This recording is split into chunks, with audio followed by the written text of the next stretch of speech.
Well, Paul, good morning, good afternoon. Welcome to Yachting USA. Jonas, welcome aboard. Welcome to Yachting USA. Thank you. We are here at METSTRADE.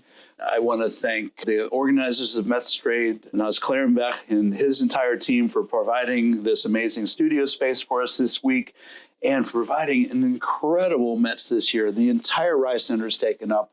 This has been an amazing week. It's just, between Super Yacht Forum and METSTRADE, 4 days of just nonstop boom.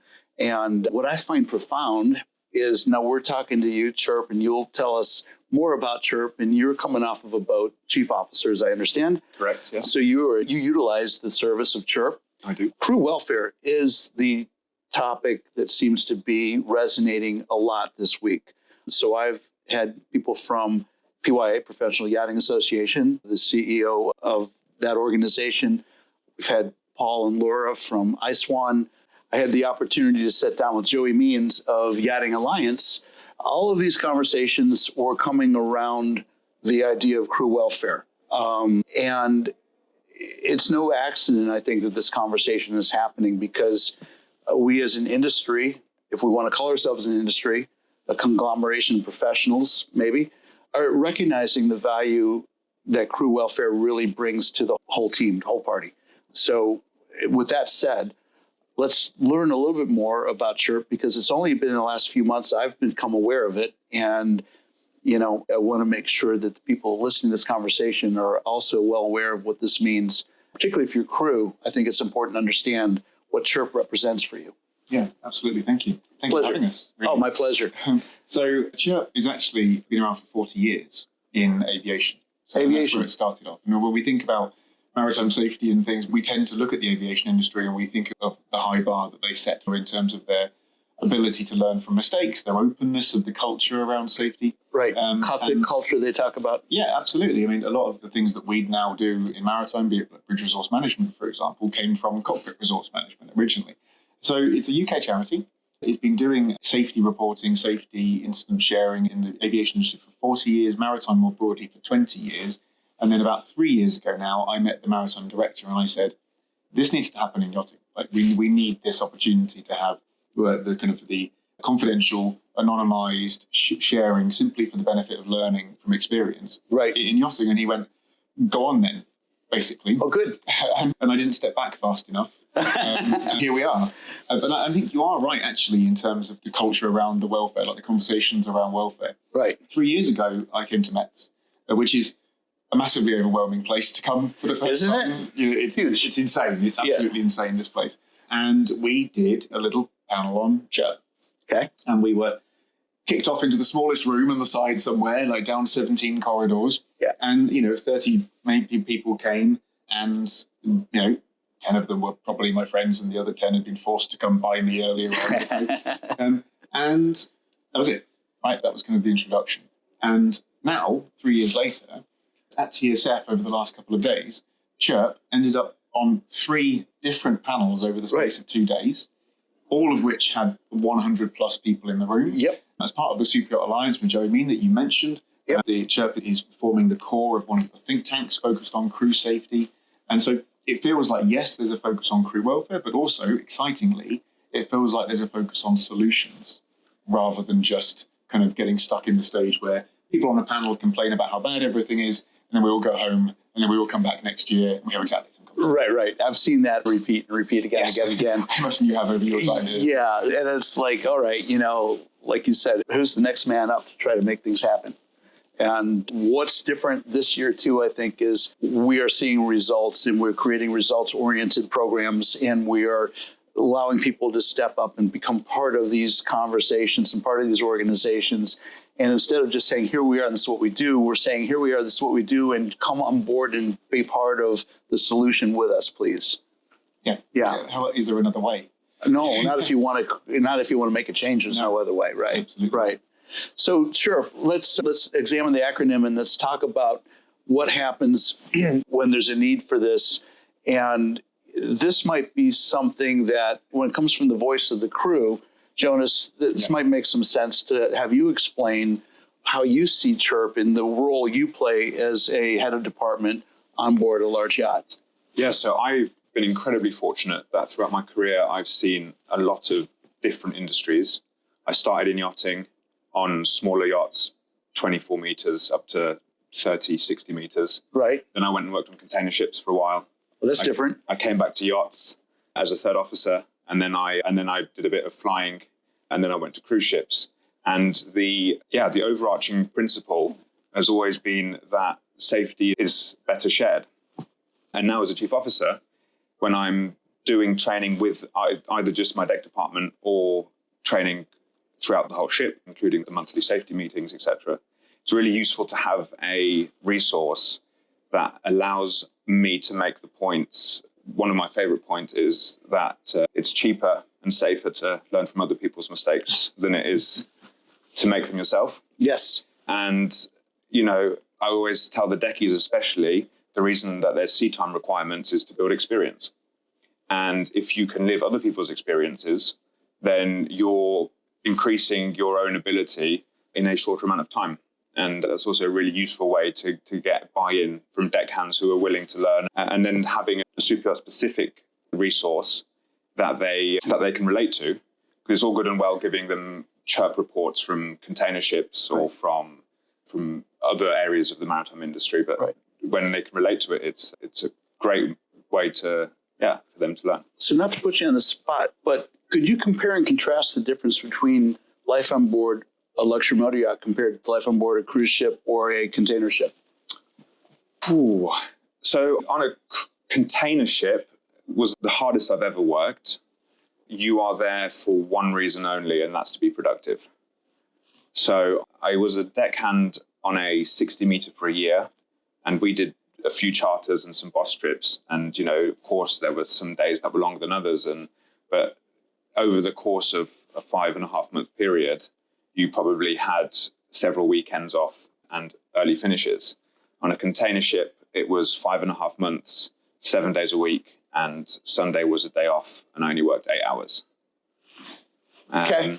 So that's probably the largest contrast. Cruise ships and yachts are much more similar in that we are both in a experience giving business. Right. And we're dealing with humans, as not to label humans as cargo, but as our means of revenue or the service we provide is to humans. Right. So there's a bigger focus on the human element generally because we're interacting with lots of different people all of the time, and also with safety, especially if you look back at Costa Concordia and the damage that did to the cruise industry as a whole, Sure, and not just the specific company. Right. They really had to double down their efforts on safety. Right. Yeah. No more cruising past islands to say hi to your friends, right? Yeah. No, well, not without planning it properly. Yeah. Exactly true. Yeah. No, that's interesting. So as a crew person on board, what would be the type of circumstances that would compel you to decide to reach out to CHIRP? What are the types of things that go on that would be indicative of that communication back to CHIRP? So I think at any point where you as a crew member have experienced something and afterwards you've gone, that could have gone worse. That could have happened and we dodged a bullet, or something happened there and we were lucky nothing worse happened. Near misses, in other words. Near miss, exactly, yeah. Right. Or any point where, even as a deck team, you're doing an operation and you think, well, actually, we've always done it this way on a boat, but actually, this isn't safe for these reasons. And if we take the opportunity to share that with the rest of the industry, that would be a reason to contact CHIRP as well. Okay. I think that might be a good time to actually dig into the acronym and understand what that process is. Yeah, let's please. Yeah. I think there's some understandable reluctance sometimes to do that sharing that Jonas is describing, because we fear for getting back to the company somehow. Retribution. We fear for people feeling like they're being undermined somehow. If it was a deckhand who wanted to share this thing and the captain didn't, we feel like we've got that reluctance. And the whole reason why I think that CHIRP is such an important part is because those conversations, they already take place, right? Those conversations take place over WhatsApp groups. They take place one-to-one in the bar. But they're not benefiting everybody. they're benefiting only the people who are within that smaller circle. That's right. And then we also have great management companies out there who actually take incident reporting, take near-miss investigation incredibly seriously. So let's not only focus on the negative end, but even in the absolute best case, we've still got that report going to the captain, management company, being assessed, being discussed, thinking about root causes, and then being disseminated to other vessels in that fleet. Right. But that's still only that fleet. It's compartmentalized. Exactly. And so if we want everybody to benefit, if we want everybody to not get hurt, then that's what CHIRP is for. And so the acronym is, the C is confidential. So it's Confidential Hazardous Incident Reporting Programme. And that confidential is absolutely fundamental to the way that it works. Right. And there's a secretariat, and they receive the reports in whatever format that the person wants to be. It might be an email, a phone call, submission via the website. It's confidential, encrypted forms. There's an app. All that process, however it comes in.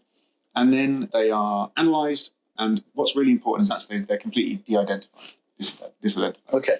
That takes a couple of different points. One is, if it says Rick Thomas on it, well, you get rid of the Rick Thomas for one. But also, if it was Rick Thomas on this yacht, we get rid of the yacht. If it's on board, at anchor off La Ciotat on the 28th of November, it's get rid of 28th of November, get rid of La Ciotat. If you actually look at the reports, they say a yacht at sea, at anchor, alongside.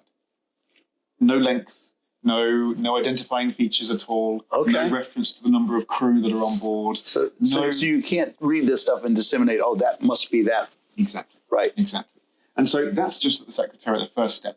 Okay. Then there's another step, which is where Jonas has now very recently got involved as well, which is what we call the Superyacht Advisory Board. So the idea is that those reports are then discussed by experienced crew.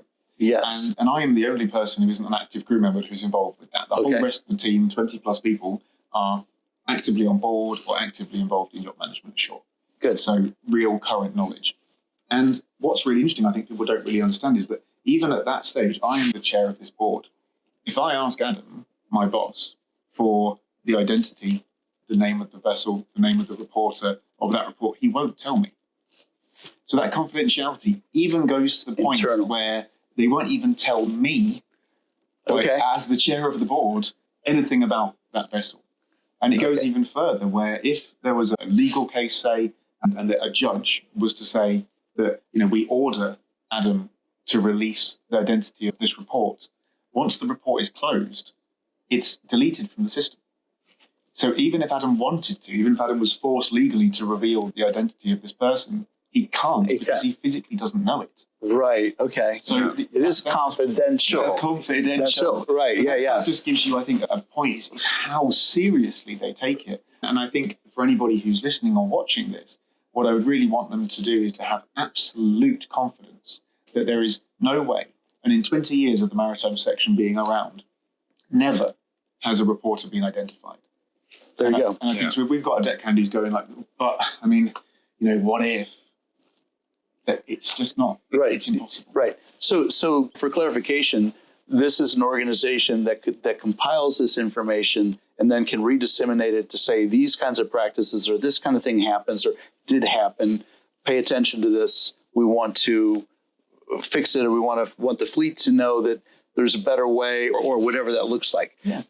Is this or is this not a place to reach out for a call for help? That this is different than going to your flag or going to your DPA to say, I've had this experience on board and I need somebody to come in and intervene on my behalf.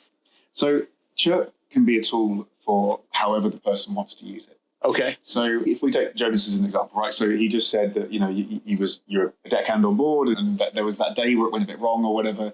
And it's in the past now, right? It's already happened. Yep. And it might be in the past last week, or it might be in the past 10 years ago, where you just think, actually, that thing happened to me a while back, and really maybe we could learn from that. So let's share it. That's a passive process, right? That's done. It's in the past already, right? And we're there. And that's what I think of like the sharing model. Right. Let's just learn from each other. But CHIRP does have a real ability to also reach out and cause change in the moment. And so let's say, for example, we might get a report saying that I get a photo. So we recently had a bunch of photos come in from where one yacht, and you've got a chief officer there standing looking at somebody working unsafely aloft on another yacht over there. and doesn't feel confident to just walk around and point it out because how that can go, right? Oh. And so he sent a photo. And, again, all of the non-identification stuff we've already talked about, all of the confidentiality, Adam, the director of CHIRP Maritime, picked up the phone to the flag state and said, here's the photo, here's what's going on board your yacht right now. And the flag state went, management company, yacht, and it was solved. Well, I'll never forget, someone sent me a photo last year asking the question, do you think this is safe practice? And it showed a crew member up in the bow of a tender sitting underneath the anchor pocket with a sledgehammer in his hand, trying to free the anchor from the tender and you look at that and you go, what could possibly go wrong? Yeah. But at some point in time in the chain of command, somebody instructed that crew member to get on board that tender and a tender driver to drive the tender to the front of the bow to free the anchor for whatever reason the anchor was fouled or stopped or whatever.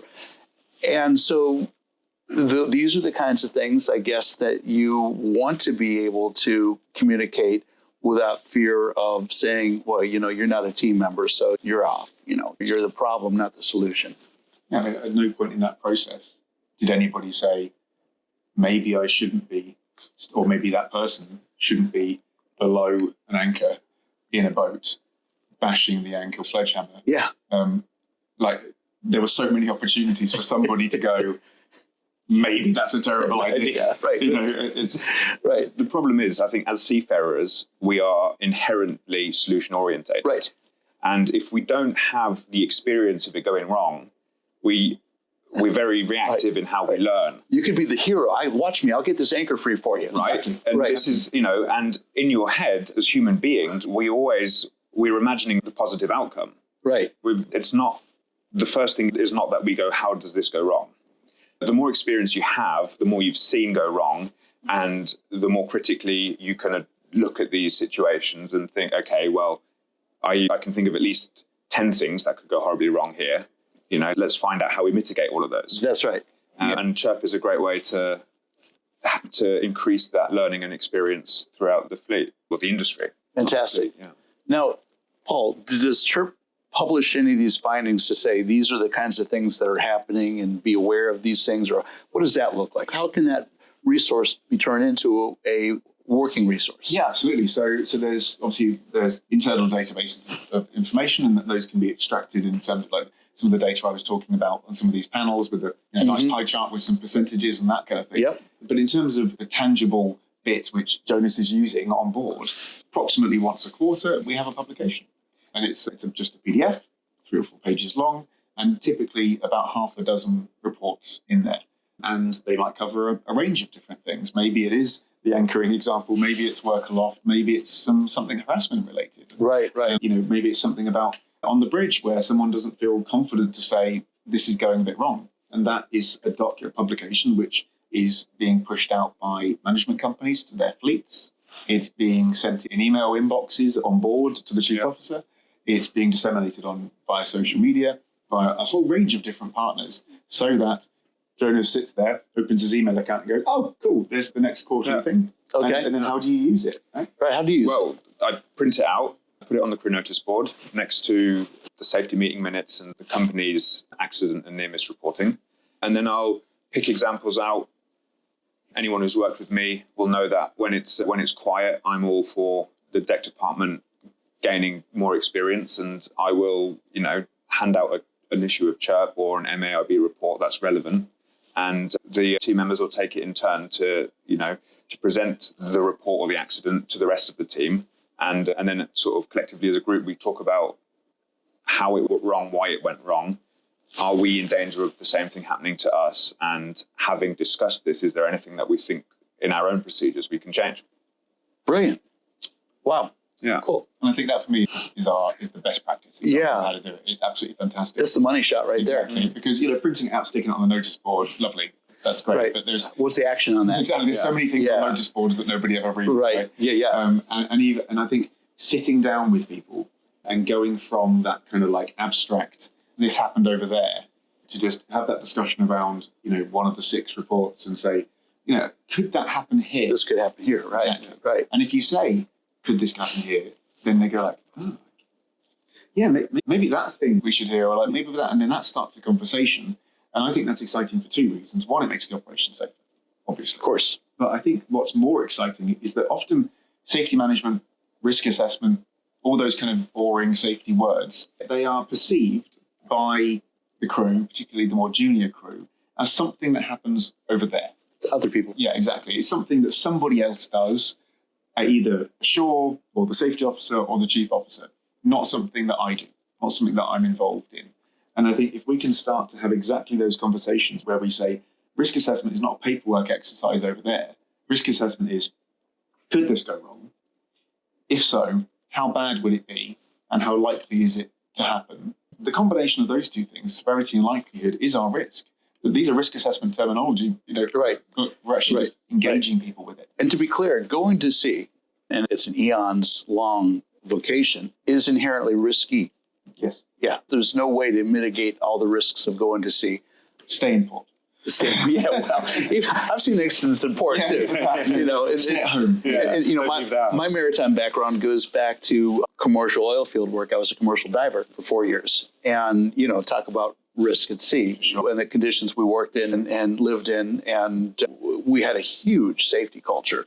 And within our own organization, we did our own safety reporting and safety training and all that. So I come from a culture that was inherently risk adverse and safety minded.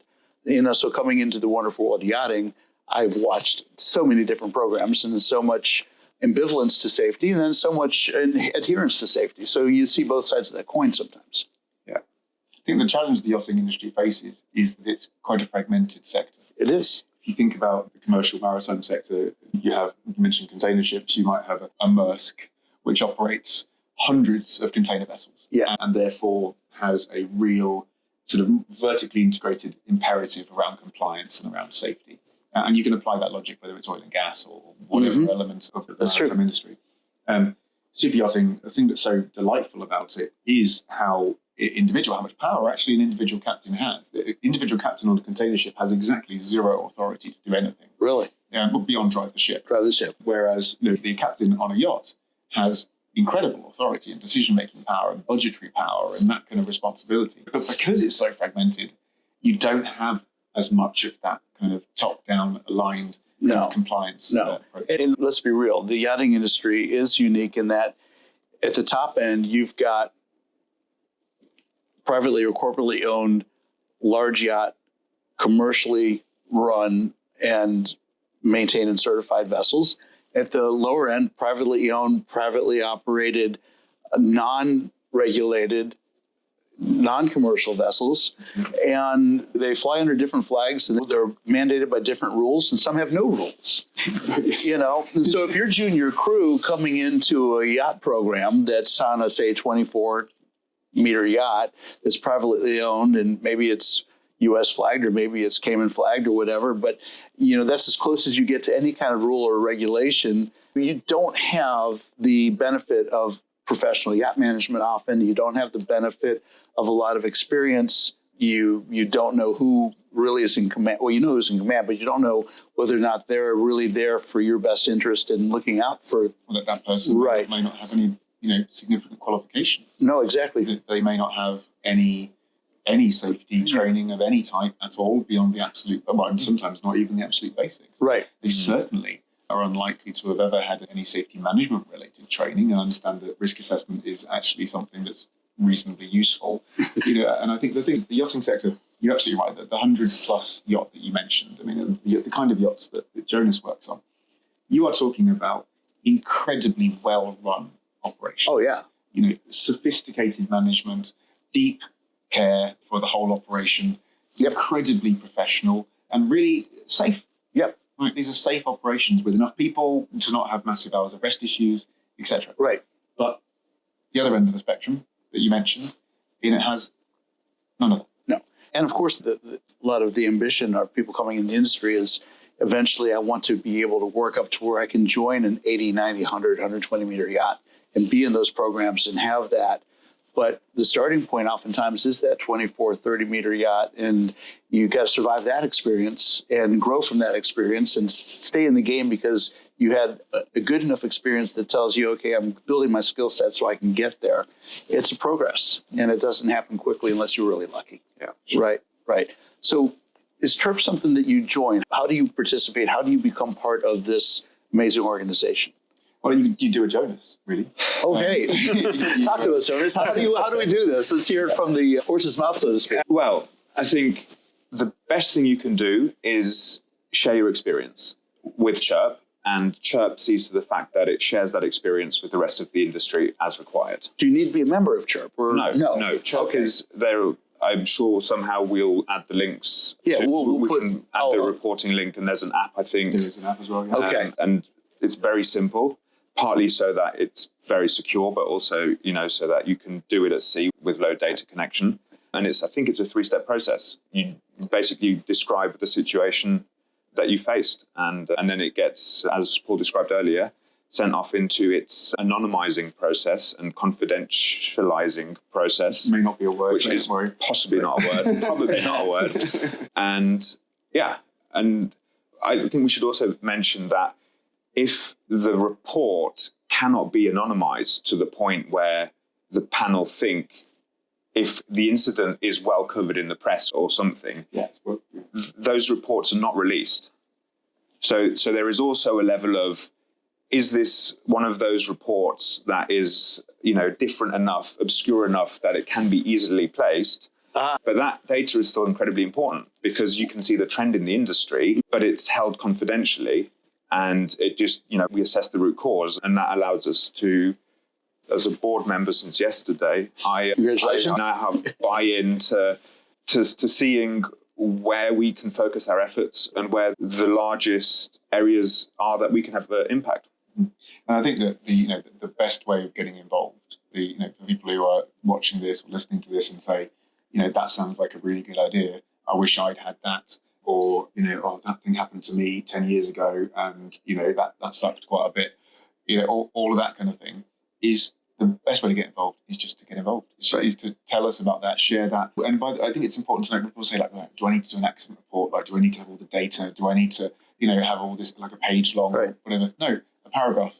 So what I hear here is that the next time I take my 11-meter boat out to sea and Tristan's with me and he says, I don't like what Dad just did there, it can be reported and I'll never know that he did it, but it goes into your database. Yeah, exactly. And then that means that other people can learn from it. Or whatever it is that our incompetent captain over here is doing on his thing that your son doesn't approve of. It doesn't matter what it is, but if we think about another person's son on another yacht, then that son might go read that and go, that sounded bit awkward. But not do that. Exactly. Right. Yeah. You mentioned to me about the incident you had when you were a deckhand on one of your first experiences. Yeah. I mean, like you said earlier, my entry into the yachting industry was on my first temporary contract as a deckhand, maybe 3 weeks in the south of France, dock walking, was 10 days on a 33-meter, I can't remember the brand of the boat. But I could have easily lost a hand as we were trying to rig a tender up for tow. Aha! Yeah, so I've seen how it can go wrong very quickly. Oh, yeah, and felt it too. It wasn't without pain. Well, those are some of the best learning if we retain the appendage, then it's a great learning experience in a way. But it's even better if you can learn from my mistake by listening to my story. Absolutely. You don't need to nearly lose your hand, right? Right. Yeah. But just one more point, Jonas mentioned briefly, he said that if it's too notorious, then we won't publish it, right? And I think that sometimes people ask, what is the difference then between the MAIB, the Marine Accident Investigation Branch in the UK, the US Coast Guard runs a similar operation on your side of the world. What is the difference between a report to an organisation like that would then be analysed by the real pros and published and everything else and be publicly available with all of the details? Right. And CHIRP, and really that there's a very fine line, a very obvious line between those two. If anybody's heard about it, CHIRP's not interested. Okay. Because if we've already heard about it, then everybody's already heard about it. We've probably already learned the lessons. If it's somewhere where it's significant enough to have been investigated by those types of organisations, then in time, when their report eventually gets published, that information will be shared.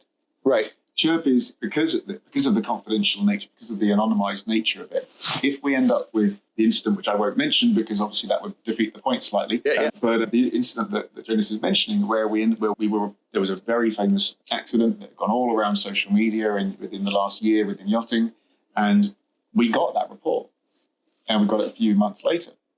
And we sat down as a board and we went through it, and bearing in mind that the Secretariat refused to tell us whether we were right or not, like, because we said, I think that might be that accident. I think that might be that yacht. Right. And they're like, well, I'm not telling you whether you're right or wrong, basically. But that's how serious these people take it, right? Okay, that's good. Like, exactly. And we, as a group, we said, we shouldn't publish it. Okay. Because it feels too close. It could be wrong. It could be a completely different one, but it feels like it's that one. Yep. And that's not what CHIRP does. No. So actually, the incidents that we talk about are the ones that you've never heard about. Right. The ones that you would never have heard about. Yep. And it's the ones that could have lost a hand. Right. Well, let me ask you this, because those that know me know that I started in commercial diving, right? I've been a diver for 50 years. I was thinking about, what would my son report if we were on the boat? And there's been some dives we've done that, some would look at questionable maybe, but probably not. But the diving operations happen on the yachts all the time. Do those kinds of things qualify or fall into the kind of reporting that you guys would get? Yeah, so perhaps it's worth actually talking about, rather than in very general terms, actually talking about some of the things we do get told about all the time. Yeah, please. Work-aloft. Oh, yeah. Work-aloft is just if I can say it, a tediously repetitive subject, because we are being told over and over again and being sent photos of people who are putting themselves or being put in. There's not necessarily themselves choosing to be there, where they're being put in a position where they are horrifyingly close to death. Yeah. And they are standing on a wet, slippery, unprotected surface with a 10-meter drop to the quay or an open shell door or something below them, with no protection, nobody watching them. Wow. It's madness. Yeah, that is. What could possibly go wrong? Absolute madness. It really is. And the fact that we don't have more fatalities in our sector because of that is, if you're religious, it is simply God's work at that point. Wow. Like, I don't know how we don't have more fatalities about it. Right. Diving. Yeah. Is something that we hear about all the time. Okay. And I think diving is it'd be interesting to hear your thoughts as a commercial diver. But, diving is one of those things where the best will in the world, a PADI qualified diver is not qualified, even if they are a dive master, even if they're a rescue diver, they are not qualified to dive on a vessel. No. Simply. No. They're not insured, they're not qualified, Well, and they could be the best diver on the planet. Well, it's funny. I'm an avid cave diver, and I'm a trimix deep wreck diver. And I can tell you how many training programs I've gone through and certifications I've gone through to qualify myself to do that. And then it's funny, when I talk about cave diving, I will tell those that will listen that when trained properly, it's safer than open water diving. People look at me like, no, really it is. But I'm looking like you're insane. Well, I won't go down the rabbit hole too deep on that one, but I can show you with redundancy and teamwork and how we actually do cave diving safely. And then I can compare it to like recreational diving in the ocean off of yachts. Yeah. My cave diving is way safer. And so when we look at like fatalities in cave diving, it's almost never the certified cave diver. It is the PADI certified instructor who thinks I've been trained to such a wonderful standard, I can do this kind of dive. Same thing when you're coming off of a boat and you're going to put your guest or your crew or whoever on a wreck, or even, in some cases, reefs that become subject to high currents or high flow or upwellings and things like that.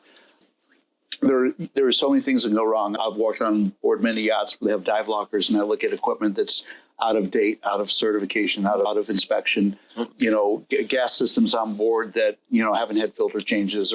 So you go down those rabbit holes and you see what has the potential of causing problems. Good boats that are well regulated and have professional programs set up do well. Yeah. But not all are that way. And on the diving front, I was going to say, let's be honest. If your yacht has one dive master on board, the dive master is leading the dive, and normally the deckhand with one season's experience gets to sit in the dive boat or in the tender on the surface, and he's expected, or she, they're expected to be in control of monitoring the safety of the dive. And I've had friends who've had harrowing experiences where they've been washed out, and in places like the Maldives, where once you're outside of the atoll, it's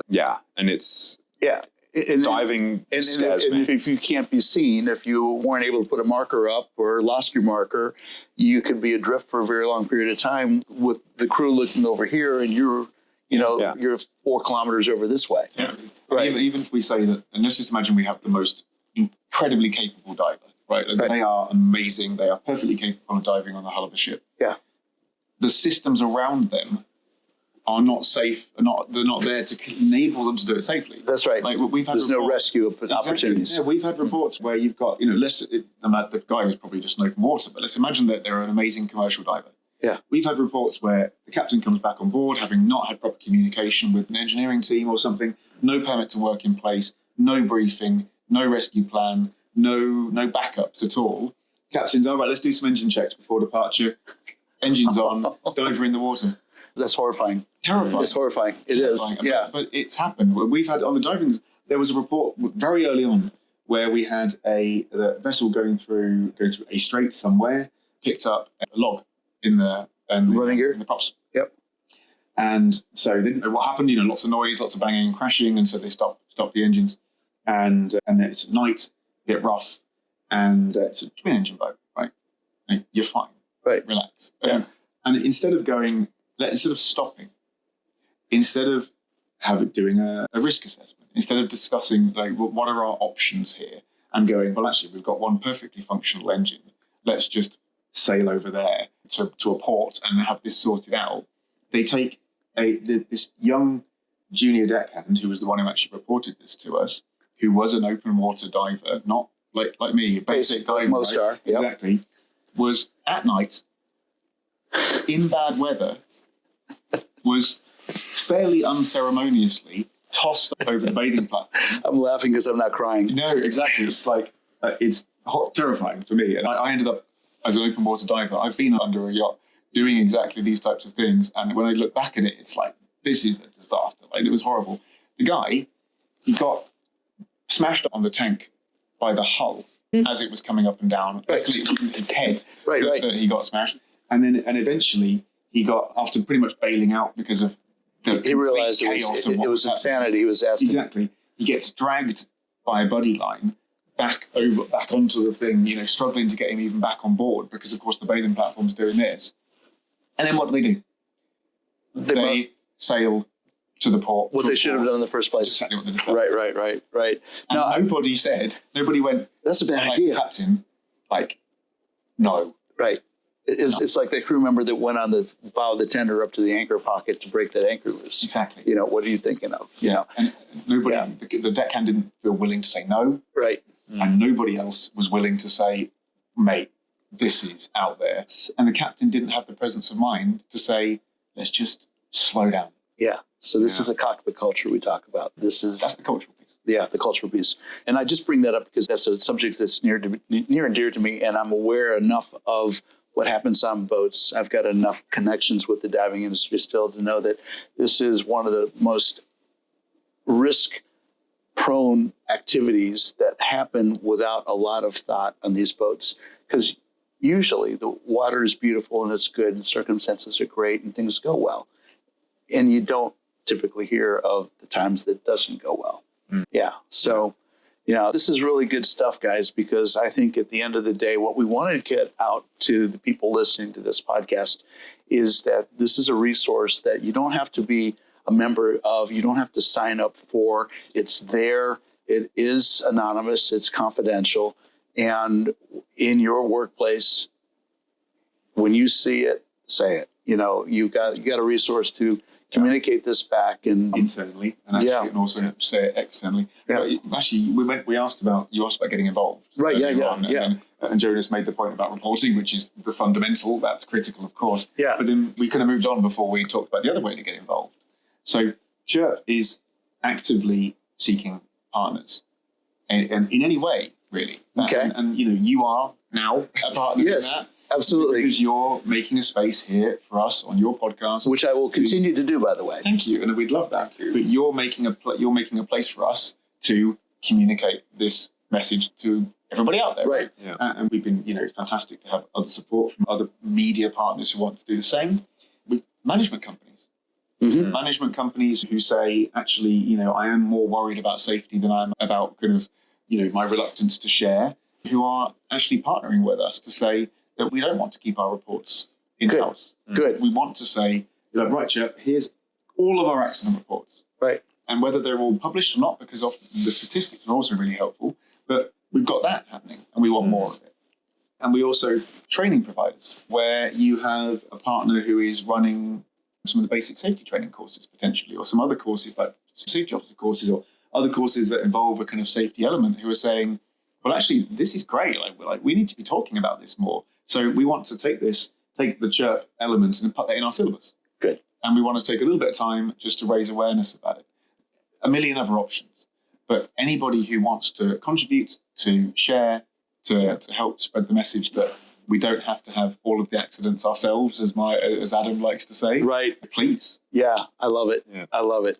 Well, guys, I would like to think that this conversation not only is insightful and has educated a lot of people about CHIRP, possibly, just when you really think about what this represents, may have saved a few lives today. We hope so. We hope so, because that's what this is all about. Yeah. Safety of life at sea, the fact that, being a seafarer means you are taking on risk. You are putting yourself in an environment that is fraught with risk, whether you know it or not. And it is a culture of safety that's going to protect you. Yeah. And Rick, if I may, arguably maybe even the best way to get involved is if you just pull up a CHIRP report on your phone and you discuss it with your cabin mate or your colleague. Because we've been saying that it's all about the reporting. But if we build the culture where we're in a position to look at these reports and we get used to discussing them with each other and talking about how and why things have happened, that builds our own ability to view the world around us through that critical You lens. recognize the risky behavior before it becomes that obvious that it's risky behavior. Yeah. Right. And it's the culture. I think well done for saying that, because that's absolutely bang on, right? There's two sides of a learning culture. There's the sharing and there's the learning. Right. And I think if we have that deckhand who says, rather than doom scrolling on Instagram for the next, couple of minutes before I go to bed, I'm actually just going to take a couple of minutes. They're a couple of paragraphs long, these things, when they're published. It doesn't take long. It's not like reading a dissertation. Exactly. And then you just go, oh, yeah, ouch. Right. Yeah. Right. Well, I'm going to wrap up with this last thought, maybe, in some of the conversations I've had this week about crew culture and crew well-being, we talk about how after shift or the fact that the crew need to feel some sense of family. They want to feel some sense of inclusivity. So maybe instead of doom scrolling, which is a very two-dimensional, very mind-numbing thing to do, to sit down amongst your peers, your co-crew, and collaborate over a conversation that, is, you're off shift, but you're integrating what's happening around you and you're integrating what's happening in your business, your industry.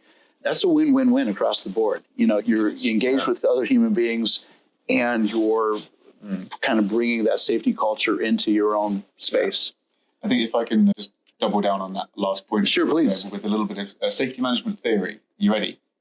There are 4 levels of safety culture. Okay. There is, I work safely just because it's kind of common sense, right? Okay. And as we know, common sense isn't that commonsensical, is it? Right? But people think they're fine. Right. I'm fine, leave me alone. Right. Then you work safely because someone's going to tell you off. Right? You wear a harness because Jonas is going to come and shout at you. Not he doesn't shout, but a different person. And so it's very much a compliance culture, right? You do it because you're told to. Right. The third tier is I work safely for me. I work safely because I don't want to get hurt. I wear a harness because I don't want to get hurt. Right. The fourth one, and it's exactly what you just said, I work safely so that you don't get hurt. I work safely. I take my tools aloft, with a lanyard on in his bag, rather than just stuffed in my pocket. Not because dropping it's going to hurt me. Not because Jonas is going to come along and shout at me. Right. I take that spanner aloft with that lanyard on it because I don't want to drop it and hit you. That's right. There it is. Yeah. There it is. Thanks for sharing that, Paul, because I think that's a good insight to kind of take away from all of this. And in the programs I've been involved with, we basically often say safety begins with you. Yeah. And you and you. Yeah. So I love this because, this is, all of these conversations are really in the context of crew well-being, which I think is really what I'm taking away from Super Yacht Forum and METSTRADE this year in 2025 is the conversations seem to be resonating in that space. And which is good for everybody, because if we're now, as an organization and as an industry, coming together to promote crew well-being, we're raising the bar and we're all coming up with it. Sure. Yeah. Love it. Yeah. Love it. It's exciting time. It is exciting time. What an exciting week to be here. Yeah, it's been very good. Jonas, thank you for joining Yachting USA today. Thank you for having me. This is Paul. I'm glad we got together and had this opportunity to have this conversation. We'll continue this. And for those listening, please look into CHIRP, understand how it works, get the app on your phone, get comfortable with the idea that you can communicate these things, and cumulatively and together, we can raise the bar and make the offshore experience safer and just better for everybody. Absolutely. Awesome. All right. Well, from Amsterdam, and again, thanks to METSTRADE for their wonderful hospitality, we are going to wrap up. And until next time, I'm out of here. If your brand belongs in the heart of the yachting world, this is where it happens. Yachting International Radio reaches over 1 million yachting professionals and enthusiasts every month, with 77 million impressions, 220,000 social followers, and 74,000 podcast subscribers. Our hosts are insiders, crew, captains, CEOs, trusted voices shaping the industry. This is targeted, high-impact advertising in a luxury niche. Visit yachtinginternationalradio.com/advertise. Your audience is already listening.